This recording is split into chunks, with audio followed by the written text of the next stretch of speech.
আসসালামু আলাইকুম। আমি বিচিত্রা তাসনুবা। বর্তমানে পড়ছি শেরেবাংলা মেডিকেল কলেজ বরিশালে, তৃতীয় বর্ষে। আমার প্রাক্তন কলেজ ছিল হলিক্রস কলেজ। আজকে আমি এইচএসসি 25 ব্যাচদের জন্য এই ভিডিওটি মেনলি করছি। তোমাদের আগামী 26 অগাস্ট থেকে পরীক্ষা শুরু হবে। আসলে এখন নতুন করে বলার কিছু নেই, যা যা পড়ার ছিল তোমরা মোটামুটি পড়ে ফেলেছো, বুঝিয়ে ফেলেছো।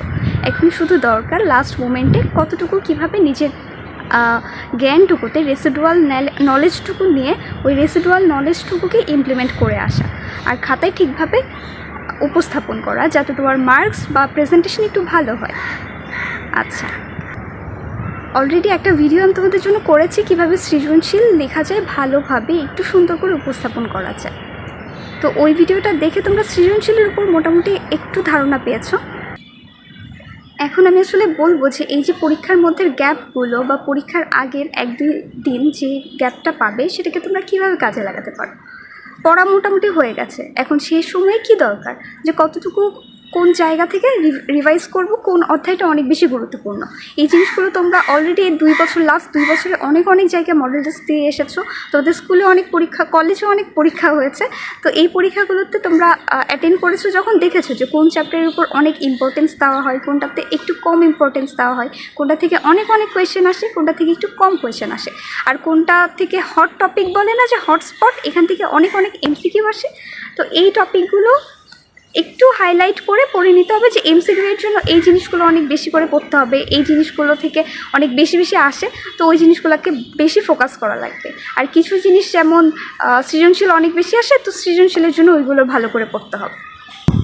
আমরা করতাম কি, আমরা বাংলা, সমাজ, ধর্ম এই জিনিসগুলোকে একটু কম প্রায়োরিটি দিতাম। সায়েন্সে যেহেতু সমাজ নেই, ধর্ম নেই, তাহলে সায়েন্সের যেই সাবজেক্টগুলো আছে, যে Bangla first paper, Bangla second paper, এই জিনিসগুলো আমরা কম গুরুত্ব দিয়ে এসেছি, তাই না? কিন্তু এই বোর্ড এক্সামের সময় তো এটা করলে চলবে না। বোর্ড এক্সামে কিন্তু সবগুলোতে A+ পাওয়া লাগবে, গোল্ডেন A+ পাওয়া লাগবে। যেমন শুরুতেই যদি আমি বাংলা প্রথম পত্রের কথা বলি, তাহলে এখান থেকে নাটক থেকে, উপন্যাস থেকে আলাদাভাবে উত্তর করা লাগে, আর মেইন যে বাংলা বই আছে ওখান থেকে কিছু সৃজনশীল উত্তর করা লাগে। তো সেই সময় তুমি জানছো যে উপন্যাস থেকে একটা মার্কস দেওয়াই লাগবে বা নাটক থেকে একটা মার্কস দেওয়াই লাগবে। তো এগুলোকে করতে পারো কি, যেগুলো অবশ্যই দেওয়া লাগবে সেই টপিকগুলো আগে পড়ে রাখতে পারো, যে এইখান থেকে তো অবশ্যই আসবে, তুমি জানো, মানে ওপেন কোয়েশ্চেন টাইপ। তো এই কোয়েশ্চেনগুলো আগে পড়ে ফেললে, এই চ্যাপ্টারগুলো আগে পড়ে ফেললে, তারপরে বাংলা ফার্স্ট পেপার থেকে শুরু করতে পারো, যে আগে কবিতাগুলো শুরু করে ফেললে, কবিতার সব কিছু শেষ করে ফেললে, তারপরে হচ্ছে গিয়ে গদ্য শুরু করলে, তারপরে গদ্যটুকু শেষ করে ফেললে। এভাবে করে গুছিয়ে একটু করা যায়। আমি এইভাবে পড়তাম আর কি।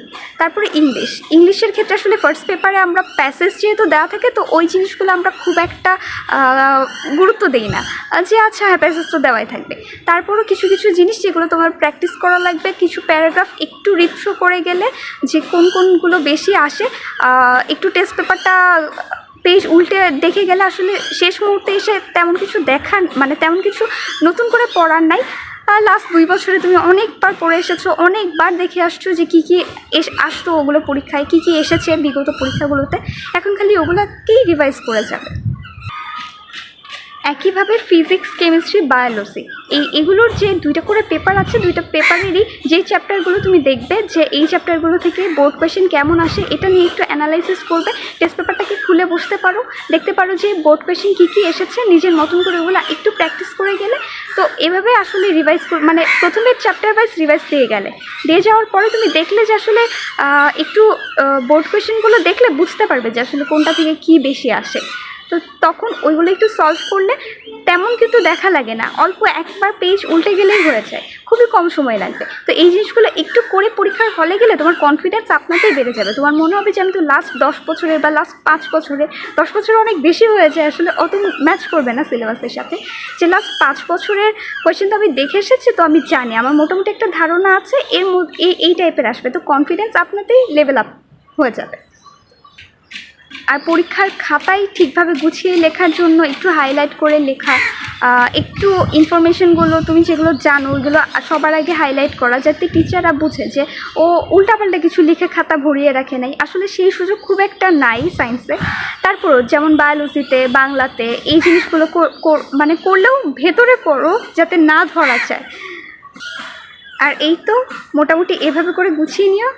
আর পরীক্ষার আগে খুব বেশি রাত জাগতে হয় না, এটা আমরা সবসময় শুনে আসি। নিজেরা আসলে তেমনভাবে করি না, মানি না। যখন দেখা যায় যে শেষ করতে হবে, তখন রাত যত বাজুক আগে আমার পড়াটা শেষ করতে হবে, লাস্ট মোমেন্টের জন্য রেখে দিই। তো এরকম না করে অল্প টাইমের মধ্যে আর কি যতটুকু করা যায়, আর রাতে একটু তাড়াতাড়ি ঘুমিয়ে যাওয়া, সকালে আগে উঠে তারপরে রিভাইজটা দেওয়া। আর পরীক্ষার হলে যাওয়ার আগে অবশ্যই সব কিছু সুন্দরভাবে নেওয়া হয়েছে কিনা, স্কেল, কলম, pencil, rubber, compass, transparent file বা যেই হলে যেইভাবে নিয়ম বলে সব কিছু গুছিয়ে অ্যাডমিট কার্ড ঠিকঠাকভাবে নিয়ে হলে ঢুকবে। আর ইনশাল্লাহ সবার পরীক্ষা অনেক ভালো হবে। আর আমরা তো জানি যে আসলে স্কুল কলেজে আমরা যেভাবে অনেক অনেক অনেক কঠিন পরীক্ষার মধ্য দিয়ে এসেছি, মডেল টেস্ট দিয়েছি কোচিংগুলোতে, এর থেকে বোর্ড এক্সাম অনেক ইজি হয়, অনেক হালকা করে দেখা হয়, খাতা অনেক ফ্লেক্সিবল থাকে। তো চিন্তার কিছু নাই, তোমার বেস্টটুকু তুমি দিতে পারবে। তোমার জন্য শুভকামনা।